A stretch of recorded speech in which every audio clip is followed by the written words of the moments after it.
Hi friends, எல்லோரும் எப்படி இருக்கீங்க? இன்றைக்கி தேங்காய் பால் சாதம் எப்படி பண்ணுறதுன்னு பார்க்கலாம் வாங்க. இந்த வீடியோவை ஸ்கிப் பண்ணாமல் கடைசி வரைக்கும் பாருங்கள். எவ்வளோ தண்ணி வைக்கணும், அதே மாதிரி எவ்வளோ நேரம் தம் வைக்கணும், இது ரெண்டையும் நான் கடைசியாக உங்களுக்கு சொல்கிறேன். தேங்காய் பால் சாதம் அல்சருக்கு ரொம்ப நல்லது. நீங்களும் உங்கள் வீட்டில் கண்டிப்பாக இதை ஒரு முறை செஞ்சு பாருங்கள். வாங்க எப்படி பண்ணுறதுன்னு பார்க்கலாம். நான் 2 டம்ளர் பாஸ்மதி ரைஸ் எடுத்திருந்தேன். அதை 2 டைம் வாஷ் பண்ணிவிட்டு நல்லா சோக் பண்ணிடுங்க. இப்போ நம்ம தேங்காய் பால் எடுத்துக்கலாம். 1.5 மூடி தேங்காய் 2 டம்ளர்லேருந்து 3 டம்ளர் அரிசிக்கு கரெக்டாக இருக்கும். இப்போ நம்ம 3 விதமான பால் எடுத்து வச்சாச்சு. இப்போ நம்ம ஆயில் விட்டுக்கலாம். அதுக்கான ஸ்பைசஸ் ஆட் பண்ணிக்கலாம். பட்டை, கிராம்பு, பிரிஞ்சி லீஃப், அதுக்கப்புறம் கொஞ்சம் சோம்பு, ஒரு அன்னாச்சி பூ. இப்போ நான் 2 டம்ளர் ரைஸ்ன்றதுனால 2 வெங்காயம் எடுத்திருக்கேன். கொஞ்சம் மீடியம் சைஸ் ஆனியன் எடுத்திருக்கேன். அது இப்போ நல்லா வதங்கிடுச்சு. ஒரு கைப்பிடி அளவுக்கு புதினா எடுத்திருக்கேன்.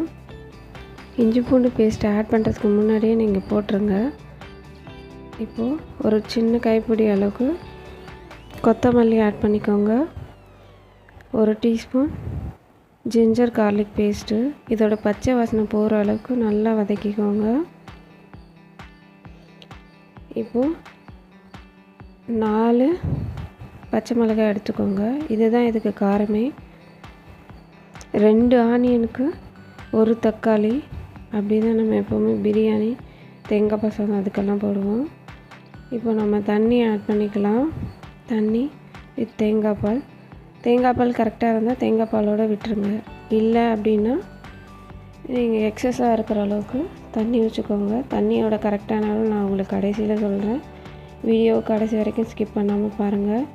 இப்போ நாம் 1 டீஸ்பூனுக்கு உப்பு ஆட் பண்ணியிருக்கோம். இந்த ஸ்டேஜில் நீங்கள் வாயில் விட்டு பாருங்கள்.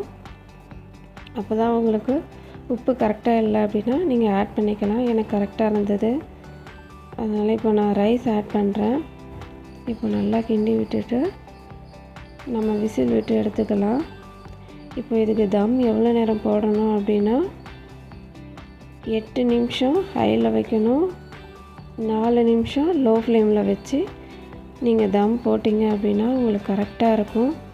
விசில் வருது வரல அது ப்ராப்ளம் இல்லை. நான் சொன்ன இந்த நிமிஷத்தை மட்டும் கணக்கு வச்சுக்கோங்க. இப்போ பார்த்திங்கன்னா நான் தம் விட்டு எடுத்துட்டேன். தேங்காய் பால் சாதம் பர்ஃபெக்டாக வந்துருந்தது. பார்த்திங்கன்னா எவ்வளோ உதிரி உதிரியாக இருக்குதுன்னு பாருங்கள். செம்மையாக வந்துருந்தது. இப்போ இதோட தண்ணி அளவு சொல்கிறேன். நீங்கள் 1 டம்ளர் ரைஸ்க்கு 1.5 டம்ளர் தண்ணி வச்சிங்க அப்படின்னா கரெக்டாக இருக்கும். இந்த மாதிரி நல்லா உதிரி உதிரியாக வரும் உங்களுக்கு. நீங்களும் இது மாதிரி உங்கள் வீட்டில் செஞ்சு பாருங்கள். வீடியோ பார்க்கும்போது லைக் பட்டனையாவது தட்டி விடுங்க. அப்போ தான் எனக்கு ஒரு என்கரேஜ்மெண்ட்டாக இருக்கும். நான் இன்னும் நல்லா பண்ண முடியும். உங்களுக்கு இந்த வீடியோ பிடிச்சிருந்ததுன்னா ப்ளீஸ் உங்கள் ஃப்ரெண்ட்ஸ் அண்ட் ஃபேமிலிக்கு ஷேர் பண்ணுங்கள், லைக் பண்ணுங்கள், என்னோடய சேனலுக்கு சப்ஸ்கிரைப் பண்ணுங்கள். மறக்காமல் அந்த பெல் பட்டனை கிளிக் பண்ணுங்கள். அப்போ தான் நான் எப்போ உங்களுக்கு ரெசிபிஸ் ஆட் பண்ணாலும் நோட்டிஃபிகேஷனில் வரும். தேங்க்யூ.